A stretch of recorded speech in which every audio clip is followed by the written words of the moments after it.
Et on commence évidemment avec la session de rattrapage de Jean-Luc Lemoyne. Et Jean-Luc, ce matin, nous recevons donc Fred Garçon et Jean-Louis Pérez pour leur série doc Kerviel, un trader, 50 milliards. Quel chiffre!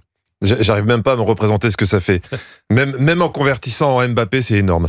Pour bien comprendre ce que ça représente, on écoute deux courts extraits de la bande-annonce. 50 milliards. 50 milliards. 50 milliards d'euros. J'ai cru que ma famille c'était la Société Générale et que je me suis planté. Il a raison, si tu peux même plus emprunter 50 milliards à la famille, c'est que c'est pas vraiment la famille. Hein. En attendant, je pose ça là. Dans son coin, Jérôme Kerviel a trouvé 50 milliards d'euros. Avec toute une équipe, Michel Barnier galère à en trouver 60. Ah oui, c'est Est-ce que c'est pas Kerviel qu'on aurait nommé Premier ministre? Je vous laisse méditer. Proposition intéressante, effectivement. Jean-Luc, pour votre session de rattrapage, vous avez regardé ce matin Appel d'urgence. Ça, c'est sur TFX. Exactement. Parce que nous sommes fin novembre, j'ai envie de vacances. Alors moi, dans ces cas-là, j'ai une méthode imparable. Quand les vacances d'été me manquent trop, je regarde Appel d'urgence, je vois ce qui se passe dans les régions ensoleillées, et après, j'ai plus envie de partir. Voilà, c'est à peu près ça. Là, c'était à Nîmes. Rix, Chauffard et Ferriard, les gendarmes de Nîmes ne sont pas à la fête. C'est tout de suite dans Appel d'urgence. Les gendarmes de Nîmes ne sont pas à la fête. Vous l'avez? On l'a. Fête, feria. Excellent. Ah ouais, Ah bah oui, niveau titre, c'est les meilleurs à Appel d'urgence. Hein. Parce que t'as Hélène Manarino qui essaie de donner un ton très solennel et angoissant au reportage. Et à la rédac, ils font que des jeux de mots foireux. Non mais, le pire, c'est quand ils font des numéros à Orange. Police municipale d'Orange, pas de quartier contre la délinquance. Non. C'est tout de suite dans Appel d'urgence. Non, Accident et fou du volant, les gendarmes d'Orange voient rouge. C'est tout de suite dans Appel d'urgence. Ouais, bah ouais, quartier d'Orange, à Orange, on voit rouge, on se régale. Hein. Pardon Fred et Jean-Louis, votre série de documentaires est géniale. Mais vous avez un titre de feignasse. Vous l'auriez appelé Jérôme Kerviel, un banquier à 50 milliards. Ça fait cher le trader. Tout de suite, ça t'accroche. Ou un trader chinois, des choses comme ça. Il y a plein de choses.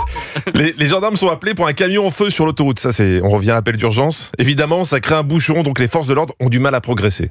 Malgré la sirène, certains automobilistes ne s'écartent pas. Le camion est en flammes. Le temps est compté. Que pourrait-il faire pour progresser plus vite? En empruntant la bande d'arrêt d'urgence, les deux gendarmes arrivent finalement sur place. Non, dis donc, vous n'avez pas pensé?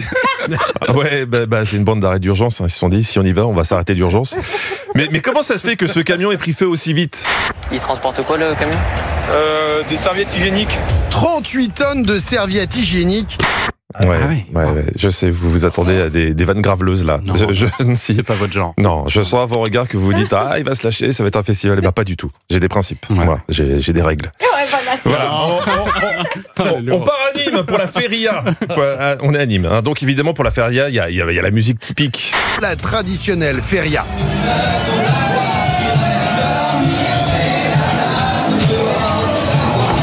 Ah, vous connaissiez pas la feria de Haute-Savoie hein?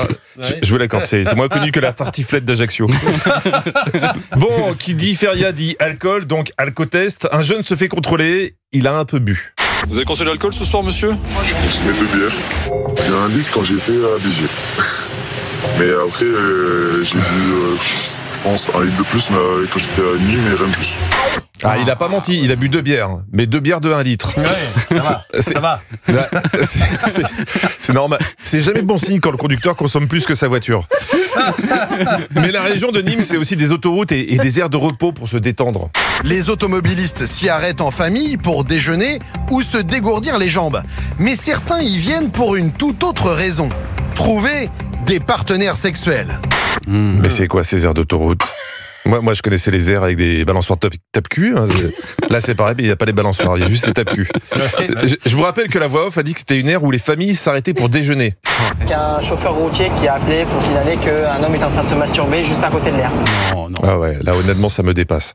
Je connaissais les gens fétichistes des pieds, des bottes, des lunettes, mais les fétichistes des pique-niques, ça va trop loin. Si tu te tripotes en regardant des gens manger des sandwichs aux œufs. Bon, heureusement, à leur arrivée, les gendarmes ont appréhendé un suspect qui se promenait pas loin. Vous faites quoi ici, monsieur? Je me promène. Vous vous promenez? Vous faites quoi, de la randonnée? Ouais. Ah bah oui, fausse alerte, c'était un randonneur. Bon, ils ont quand même vérifié que le monsieur... ils ont voulu voir ce que le monsieur avait dans son sac. Et il avait un sac à dos de randonnée. Ça peut servir pour ceux qui voudraient faire pareil. Là, montrez-moi-le. Oh, ok, du lubrifiant et... Ok. D'accord, et un objet sexuel. Un lubrifiant et un accessoire sexuel. Il va devoir s'expliquer. Bah, il n'y a pas besoin, c'est la base pour un randonneur. Hein. Si vous aimez la marche, n'oubliez pas votre lubrifiant. Bonne rando à tous. De bien belles randonnées, effectivement. Merci Jean-Luc Lemoyne. On se retrouve lundi et d'ici là, on vous souhaite un bon week-end sur scène, Jean-Luc, parce que vous serez en spectacle ce soir à Divion et en janvier à Paris aux Trois Baudets.